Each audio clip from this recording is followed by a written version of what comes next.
जय हिंद विद्यार्थियों। आज की क्लास में हम लोग रैखिक समीकरण पढ़ेंगे। रैखिक समीकरण क्या होता है, पीछे हम लोग रैखिक बहुपद पढ़े थे। रैखिक बहुपद में बताया गया था कि किसी भी बीजीय व्यंजक में चर का घात 1 हो, अधिकतम घात 1 हो, तो वह रैखिक होता है, रैखिक बहुपद। जैसे ax प्लस बी, इसमें चर का अधिकतम चर x है, a और b कांस्टेंट है, चर x है, इसका अधिकतम घात 1 है। यह रैखिक बीजीय व्यंजक है। समीकरण कब हो गया? यह बीजीय व्यंजक का मान कुछ भी हो सकता है, a b c d कुछ भी हो सकता है, या शून्य भी हो सकता है। तो यह रैखिक जो व्यंजक है वह बराबर के बाद कुछ रहे अगर, तो वह रैखिक समीकरण हो जाता है। यह रैखिक समीकरण है, बराबर 0 कर लिया गया। यह रैखिक समीकरण है, इसको हल करना है। यहाँ लिखा गया है कि निम्नलिखित समीकरणों को हल कीजिए। देखिए यहाँ 7 है, लेफ्ट साइड में x-2 एक बीजीय व्यंजक है जो किसके बराबर है? 7 के। ये किसी के बराबर हो सकता है, x-2 7 हो सकता है, 8 हो सकता है, 9 हो सकता है, -7 हो सकता है, -6 हो सकता है, यह बहुत सारी संख्याएं आ सकती है। इसमें प्रश्न ये है कि x में से क्या घटाया जाए तो 7 हो जाएगा। अब बीजीय व्यंजक है तो जैसे ax प्लस b, यानी x की जगह क्या रखा जाए, इसमें a का गुणा करके b जोड़ेंगे तो 0 हो जाए। तो यहाँ पे 0 है, अगर यहीं पे मान लिया कुछ और आ जाए, रख दिया जाए, तो यह रैखिक समीकरण होता है। यानी रैखिक समीकरण में जो चर होगा, एक तो ध्यान रखना होगा रैखिक समीकरण है तो एक चर में ही रैखिक समीकरण है, केवल एक ही चर इसमें इन्वॉल्व है। रैखिक समीकरण 2 चर में भी हो सकता है, 3 चर में भी हो सकता है, उसको भी पढ़ना है। लेकिन यहाँ पे आज हम लोग पढ़ेंगे एक ऐसा रैखिक समीकरण जिसमें केवल एक ही चर होता है, एक ही चर होना चाहिए और उसका अधिकतम घात 1 होना चाहिए, तो उसको एक चर में रैखिक समीकरण कहते हैं। एक चर में रैखिक समीकरण को कैसे हल किया जाता है, वह यहाँ पे कुछ प्रश्न दिए गए हैं। इन प्रश्नों का हल कैसे किया जाएगा ये हम लोग देखेंगे। पहला प्रश्न है 7 = x-2। अब इसमें हम ये कहेंगे कि x में से 2 घटाया जाए तो 7 आएगा, अर्थात x की जगह क्या रखा जाए, यानी कितने में से 2 घटाएंगे तो 7 आएगा। ठीक है, कितने में से 2 घटाएंगे तो 7 आएगा, ये प्रश्न है। यहाँ पर है 5 में a वेरिएबल है, तो a वेरिएबल है अर्थात चर है, तो 5 में इस चर में 5 का गुणा किया जाए तो उस चर के जगह क्या होगा, यानी a की जगह क्या रखा जाए जिसमें 5 का गुणा किया जाए तो 30 हो जाएगा। तो इस तरह से मान निकल जाएगा। फिर यहाँ पे 3 = m/8, इसका मतलब हुआ कि यम वेरिएबल है यहाँ, यानी एक चर में रैखिक समीकरण है यह पूरा। तो यम एक चर है, इसका घात 1 है। यम की जगह क्या रखा जाएगा कि 8 से भाग करने पर 3 आ जाए, ये प्रश्न है। तो यहाँ पे तो देखिए आसान है, यहाँ पे 9 रखा जाए, 9 में से 2 घटाएंगे तो 7 आ जाएगा। यहाँ 5 में 6 का एक की जगह 6 रखा जाएगा तो 6 × 5 = 30 हो जाएगा। 8 यम की जगह क्या रखा जाए, 8 से भाग किया जाए तो 3 आ जाएगा। तो यहाँ 24 रखा जाएगा तो 8 से भाग करने पर 3 आ जाएगा। इसमें कह रहा है कि 6x + 7 = 31, तो जो 6x है तो 6 के साथ x का गुणा है, तो x की जगह क्या रखा जाए जिसमें 6 का गुणा करने पर और 7 जोड़ने पर 31 आ जाए। ऐसे ही यहाँ x की जगह क्या रखा जाए जिसमें 7 का गुणा करके घटाया जाए तो 27 आ जाए। तो ये छोटे छोटे चीज़ें हैं जो आसान हो जाएगा। सवाल ये बनता है कि जैसे यह क्वेश्चन है, फिर ये दिया है, फिर ये दिया है, ये क्वेश्चन है, ये सब क्वेश्चन है, और भी बहुत सारे क्वेश्चन होते हैं। तो यह रैखिक समीकरण एक नॉर्मल रैखिक समीकरण है, एक फर्स्ट टाइप कर सकते हैं। ठीक है, इसको हम पढ़ रहे हैं। अगले क्लास में हम लोग जो है एक जटिल टाइप का जो है एक चर में रैखिक समीकरण मिलेगा जिसको हल करना सीखेंगे। तो जो रूल इसका लगेगा वही उसमें भी अप्लाई होगा, रूल में कोई चेंजिंग नहीं होगा। तो हम लोग जान लेते हैं कि इसका रूल क्या है। ठीक है, समझ ले आप कि यह कैसे प्रश्न दिया हुआ है। अब हम जानेंगे कि रूल क्या है, क्या नियम होता है। देखिए, पहला नियम, जिस वेरिएबल का, जिस चर का मान निकालना होता है उसके साथ के सभी मानों को, सभी पदों को हटा देते हैं। जैसे इसमें यक्स के साथ जितने भी हैं सब हटा दिए जाएंगे और दूसरे पक्ष में कर दिया जाएगा। इसमें दो पक्ष है, इधर वाले पक्ष को लेफ्ट हैंड साइड बोलते हैं, इधर वाले को राइट हैंड साइड बोलते हैं, बायां पक्ष और दाहिना पक्ष। तो या तो यक्स को किसी एक साइड में रखते हैं, या तो बाएं में रखेंगे या तो दाएं में रखेंगे। तो सबसे पहले क्या करेंगे, सबसे पहले चरों को एक पक्ष में रखा जाता है। तो रूल लिख दे रहे हैं, लिख के बता दे रहे हैं। सर्वप्रथम चर को किसी एक पक्ष में रखते हैं। सर्वप्रथम चर को किसी एक पक्ष में रखते हैं, पहला नियम हो जाएगा। उसके बाद एक पक्ष में हो जाने के बाद फिर चर का गुणांक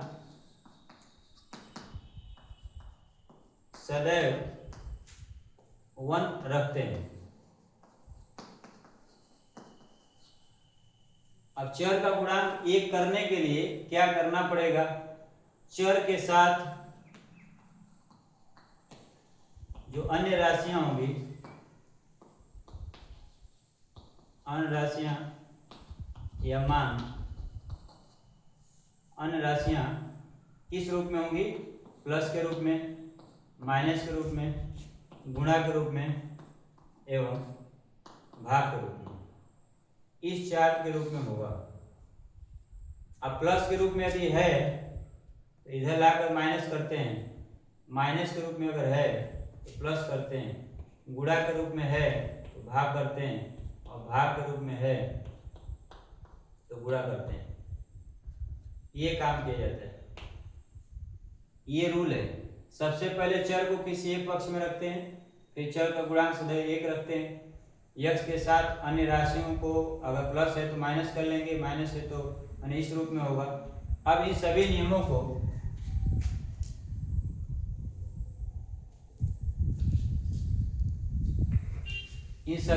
की सहायता से हम क्वेश्चन करेंगे, एक एक को बताते जाएंगे। आप ध्यान से समझिएगा उस चीज को। यानी इसमें जो है सभी क्वेश्चन, बहुत सारे प्रश्न हो सकते हैं, केवल इतने ही नहीं हो सकता है, और भी हो सकते हैं, लेकिन नियम समझ लेंगे तो आसानी से हल कर सकते हैं। पहला दिया है 7 = x - 2। देखिए यक्स अकेले है, एक ही पक्ष में है, इसके साथ क्या है -2। तो पहला हो गया, सबसे पहले इसको यक्स को एक पक्ष में रखेंगे तो यहाँ यह एक ही पक्ष में है, दाहिने पक्ष में, इसको यहीं रहने दिया जाएगा। इसके साथ है -2 और 1 का गुणा है, एक इसका गुणांक 1 रखना ही है। इसके साथ -2 है तो इसको पक्षांतर कर देंगे। अब देखिए एक पक्ष से दूसरे पक्ष में जाएगा, पक्षांतर का रूल क्या होता है, एक पक्ष से दूसरे पक्ष में जाएगा तो उसके मान पे कोई प्रभाव नहीं पड़ता है, केवल उसका चिन्ह बदलता है, केवल साइन चेंज होगा, चिन्ह बदलता है। तो जैसे यहाँ -2 इधर आ गया तो 7 + 2 = x। ये माइनस है तो इधर आकर क्या हो गया, प्लस हो गया। अगर ये प्लस होता है तो इधर आकर क्या होता है, माइनस होता है। तो यहाँ माइनस इधर आकर प्लस हो गया तो 7 और धन 2 = 9 हो जाएगा। तो x का मान 9 हो जाएगा। ये पहले का हल हो गया। दूसरे का ऐसे करेंगे, 5a = 30, a का गुणांक 1 करना है तो a के साथ ये 5 गुणा में है तो इधर आकर क्या हो जाएगा, भाग, 5 × 6 = 30, ये हो जाएगा। उसके बाद 3 = m/8 है, ये तीसरा है, तो ये m के साथ भाग में है, इधर आकर गुणा हो जाएगा तो 3 × 8 हो जाएगा = m इक्वल हो जाएगा 24, m = 24 हो जाएगा। तो इस तरह से जो है इसका ये मान निकल जाएगा। अब देखिए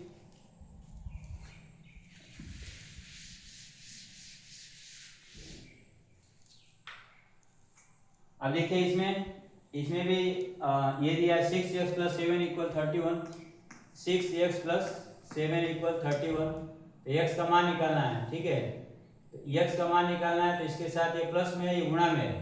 बस ये ध्यान रखना है कि किस रूप में x के साथ जो बाकी पद हैं, तो ये प्लस में है तो इधर आकर क्या हो जाएगा माइनस। ये 6x हो गया। अब ये गुणा में है, इसको घटा लेते हैं, 31 में से 7 घटेगा, ये हो जाएगा 24। 6 गुणा में इधर आकर भाग हो जाएगा, 6 चौक 24 हो जाएगा। तो x का मान 4 आ गया, ठीक है। अब एक यहाँ पे जो बता रहे थे x के क्या रखा जाए जिसमें 6 का गुणा करने के बाद 7 जोड़ेंगे 31 आएगा, तो 4 रखा जाएगा। 4 रखने पर तो 6 चौक 24 और 7 31 हो जाएगा। नेक्स्ट देखिए ये दिया है 27 = 7x - 1। x का मान निकालना है, ये -1 है, इधर आकर प्लस हो जाएगा। तो 27 धन 1 बराबर 7x, ये 28 हो जाएगा इक्वल 7x। तो ये 7 गुणा में इधर का भाग होगा, 28/7 बराबर x, इम्प्लाई दैट x बराबर 7 चौक 28 से भाग कर जाएगा, 4 आ जाएगा। ये आंसर हो जाएगा। ये कौन सा क्वेश्चन था, ये 5वां है। इसी तरह से ऐसे प्रश्न ले लिए जाए जो दोनों तरफ हो x का मान। ये तो सिंगल x है एक तरफ, ये देखिए ये वाला प्रश्न है क्वेश्चन नंबर 10। क्वेश्चन क्या है 3 - 5x + 2x = -2 -2 1 - x, ये प्रश्न है। अब इसमें क्या करेंगे, सभी x को एक तरफ किया जाएगा, लेकिन यहाँ गुणा है तो पहले गुणा कर लिया जाएगा। तो ये हो जाएगा 3 - 5x + 2x, ये -2 इसका इसमें गुणा करेंगे, ब्रैकेट में -2 का दोनों में गुणा होगा, ये -2 हो जाएगा, ये +2x हो जाएगा, इसका गुणा हो जाएगा। अभी क्या करना होगा आपको, सभी x को एक तरफ ले जाएंगे। तो यहाँ पे राइट हैंड में 2x है, इसको लेफ्ट में कर देंगे क्योंकि यहाँ दोनों को लाना पड़ेगा, यहाँ एक ही को ला दिया जाएगा तो हो जाएगा। उसके बाद जो है अचर को एक तरफ कर लिया जाएगा, तो चर वाले राशि को एक तरफ करेंगे तो 2x प्लस में है, इधर आकर माइनस हो जाएगा। तो ये हो जा रहा है -5x + 2x, ये उतार दिया गया, ये प्लस है तो -2x हो जाएगा, -2 ये -2 यहाँ उतार लिया गया। ये देखिए यहाँ 3 है, ये कहाँ गया, ये +3 है, इधर आकर क्या हो जाएगा -3। रिजल्ट क्या आएगा, अब देखिए यहाँ पे x में योगफल वाला वीडियो बनाया गया था, उसमें बताया गया था कैसे जोड़ेंगे। ये सजातीय पद है सभी, यानी एक ही चर है x, तो समान चिन्हों को जोड़ देंगे या विपरीत वाले को घटा देंगे। तो यहाँ 2x में से 2x घट जाएगा तो 0 हो जाएगा, तो -5x बचेगा, या -5x और -2x, इसको ऐसे भी लिख सकते हैं -7x, समान चिन्ह जुड़ गया। और यहाँ देखिए तीनों समान चिन्ह है तो तीनों जुड़ जाएगा, -2 -4 हो जाएगा, और -3 तो -7 हो जाएगा। अब यहाँ पे क्या होगा, इसमें से घटाया जाएगा, विपरीत चिन्ह है, तो -5x = -7, x = -7/-5, x बराबर ये माइनस भाग करें प्लस हो जाएगा, 7/5 हो जाएगा। x = 7/5, ये x का मान है, ठीक है।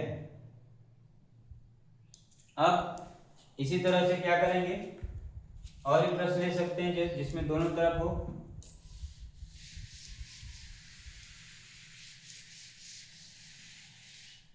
ये देखिए यहाँ पर है, दोनों पक्षों में दिया है 5 6x + 1 = 3 -8 + x + 2। इसका पहले मल्टीप्लाई कर लें, तो ये 5 है 30, फिर यहाँ 5 है 5 हो जाएगा, 3 प्लस है माइनस है तो माइनस होगा। गुणा बताया गया था, सबसे पहले चिन्हों का गुणा करते हैं, तो यहाँ प्लस माइनस है तो माइनस हो गया, 8 3 24, यहाँ प्लस है तो प्लस हो जाएगा, 3x हो जाएगा, +2 हो जाएगा। अभी देखिए यहाँ भी एक x है, यहाँ भी एक x है, तो ये 3x को लेफ्ट में कर लेते हैं, 3x माइनस प्लस है, इधर आकर -3x हो जाएगा, ठीक है, -24 +2 और यहाँ +5 है तो इधर आकर -5 होगा। तो चर को एक पक्ष में रख लिए, अचर को दूसरे पक्ष में लिख लिए। अब चर को घटा लेंगे, यहाँ देखिए जोड़ या घटा लेंगे। अगर दोनों चिन्ह समान होता है जोड़ लेते, विपरीत चिन्ह तो घट जाएगा। 30 में से 3 घटेगा तो 27 x हो जाएगा।